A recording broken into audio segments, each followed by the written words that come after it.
능력 있는 배우자를 만나야겠어 라고 하는 그 마음부터가 마음이 안 느껴져요. 배우자를 찾으면서 이런 마인드를 가지고 있으면 결혼이 거기서부터 꼬여요. 이상해지는 거예요.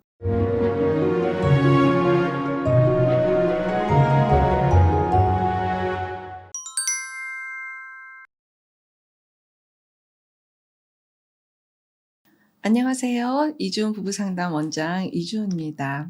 여러분 왜 이런 얘기 있죠? 남자는 좀 돈이 있어야 되고 경제력이 되게 중요하고 여자는 좀 외모가 탁월하고 이러면 결혼의 장에서는 참 잘 먹혀, 이런 얘기들이 있죠. 결혼정보 회사에서는 이 불문율이 사실 깨지지 않아요. 사례에서도 내가 왜 내 친구보다 훨씬 더 날씬하고 예쁘고 뒤지지 않는데 자기 친구는 돈 있는 남자를 만나서 너무 잘 살고 왜 나는 그런 남자를 못 만나는지 너무 억울하다, 뭐 이런 질문들을 종종 받을 때가 있어요. 자기가 얼만큼 노력하며 사는지 모른다 라고 하면서 되게 억울해해요. 좀 들여다보죠. 어떤 노력하세요? 라고 이제 한번 여쭤보면은요, 자기가 정말 평생을 다이어트를 하고 산다는 거죠. 예쁜 여자를 유지하기 위해서 굉장히 노력한다라는 뜻인 거예요. 안타깝기도 해요. 그래서 오늘은 이 불문율이 깨지지 않는 그 내면에 우리가 좀 더 같이 한번 생각해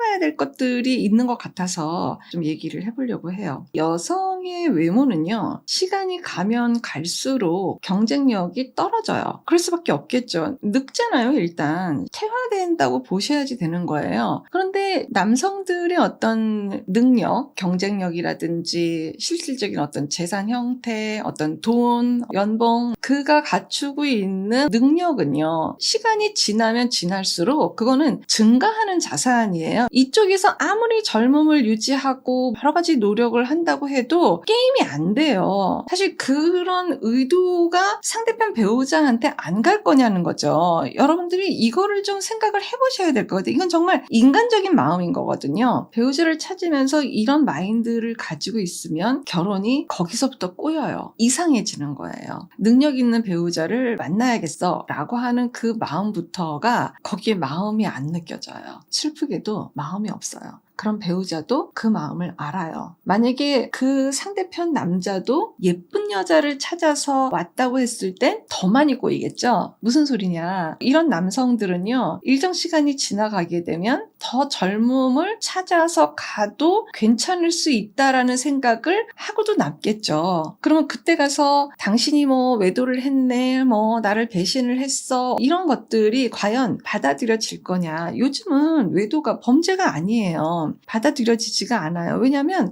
우리는 어차피 처음부터 이런 조건화로 시작했다라는 거를 이게 암묵적으로 둘이 같이 깔고 시작한 거기 때문에 거기에 대해서 막 갑론을박을 해도 이게 별로 먹히지가 않아요. 소용이 없어요. 정말 안타까운 거예요. 부부는 그걸로 결혼 생활을 하고 부부가 그렇게 살지는 않거든요. 훨씬 더 깊이 있고 정말 인간의 내면적인 어떤 품성적인 거, 이런 것들이 정말 부부로 살게끔 하는 소중한 요인들인 거지, 조건을 먼저 봐서 나중에 뭐 내가 뭐 속았다, 내가 뒤통수 맞았다 이렇게 하는 것들은 듣고 있으면서도 참 마음이 아파요. 짠해요. 근데 또 뒤집으면 어떤 일이 또 벌어지냐면요, 남자분이 뭐 사업을 하다가 보면 소위 이제 망할 수도 있어요. 그러면 무슨 논리예요? 여성은 떠나야 돼요. 이게 지금 조건화된 커플들이 대부분 겪고 있는 불안과 실제 일어나는 일들과 이제 이런 것들이거든요. 그래서 그때 떠나는 걸 남성분들이 정도껏 인정하는 케이스도 많아요. 돈이 있으면 아내가 그래도 나한테 머물 텐데 내가 돈이 없어서 아내가 더 마음에 헤집어졌고 나를 떠날 수 있고 떠나는 것이 합당하기도 해 라고 생각하는 남성분들도 꽤 봐요. 이걸 어떻게 살 수가 있겠어요. 정말 너무 슬픈 일 아니에요? 오늘 정말 전하고 싶은 거는 뭐냐면 안타까운 분들에 대한 거죠. 굉장히 불안할 거예요. 그리고 이게 언제 가셔질 건지에 대해서 지금 내용물이 별로 없기 때문에 때문에 불안할 수밖에 없어요. 그리고 끊임없이 남편을 의심을 할 수밖에 없는 그런 상황도 될 수 있고요. 살면서도 이게 편치를 않은 거예요. 결혼이 유지되는 거는 어떤 극단적인 돈과 극단적인 외모와 이걸로 부부가 사는 건 분명히 아니라는 말씀을 꼭 드리고 싶어요. 그거는 오히려 부부가 훨씬 더 불안할 수도 있고 서로 배우자를 의심할 수도 있고 큰 분란의 요소를 가져올 수 있어서 그냥 이 정도면 편하다 싶을 정도의 그런 마음? 조건은 정말 그런 것 같아요. 참 요즘 결혼하기가 얼마나 어려워요. 만나기도 어렵고 유지해 가고 또 결혼까지 가는 게 참 쉽지 않잖아요. 그런데 대놓고 얘기하기가 참 쉽지 않아서 그렇지 종종 커플 상담에서 그런 케이스들이 보여요. 어쨌든 커플 상담을 왔다라는 것은 살고자 하는 마음이 있으니까 또 커플 상담도 오셨잖아요. 오늘 이 영상에서 좀 더 핵심적인 거, 본질적인 것이 무엇인지를 한번 생각해보는 그런 시간이었으면 좋겠고 그런 조건이 우선이 아니고 사람과 사람의 정말 마음이 정말 선순위가 되어져서 만난 커플이시다라고 하게 되면 그거는 축복드려요. 고맙습니다. 건강한 부부 애착이 나라를 살립니다. 오늘도 영상 시청해주셔서 감사합니다. 고맙습니다.